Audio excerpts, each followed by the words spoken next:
বাংলাদেশে শপথ নিতে যাওয়া অন্তর্বর্তী সরকারের প্রতি সমর্থন দিয়েছে যুক্তরাষ্ট্রের পররাষ্ট্র দপ্তর।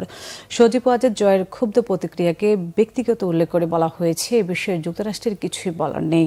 নিয়মিত ব্রিফিংয়ে বাংলাদেশের পরিস্থিতি নিয়ে এসব প্রতিক্রিয়া দেন মার্কিন পররাষ্ট্র দপ্তরের মুখপাত্র ম্যাথিউ মিলার। তিনি বলেন, বাংলাদেশ পরিস্থিতির উপর নজর রাখছে যুক্তরাষ্ট্র। অন্তর্বর্তী সরকারের প্রধান হিসেবে ডক্টর মোহাম্মদ ইউনূসের নিয়োগের বিষয়টিও নজরে আছে ওয়াশিংটনের। মিলার বলেন, যুক্তরাষ্ট্র দেখতে চান যে অন্তর্বর্তী সরকার গণতান্ত্রিক নীতিমালা মেনে সিদ্ধান্ত গ্রহণ করছে এবং জনগণের ইচ্ছার প্রতি সম্মান জানাচ্ছে। অন্তর্বর্তী সরকার বাংলাদেশের দীর্ঘমেয়াদী শান্তি এবং রাজনৈতিক স্থিতিশীলতার প্রতিষ্ঠায় গুরুত্বপূর্ণ ভূমিকা পালন করবে বলেও আশাবাদী তিনি। আর বাংলাদেশের সাবেক প্রধানমন্ত্রী শেখ হাসিনার ছেলে সজীব ওয়াজেদ জয়ের ভিডিও বার্তা নিয়ে কোনো মন্তব্য করতে রাজি হননি মিলার।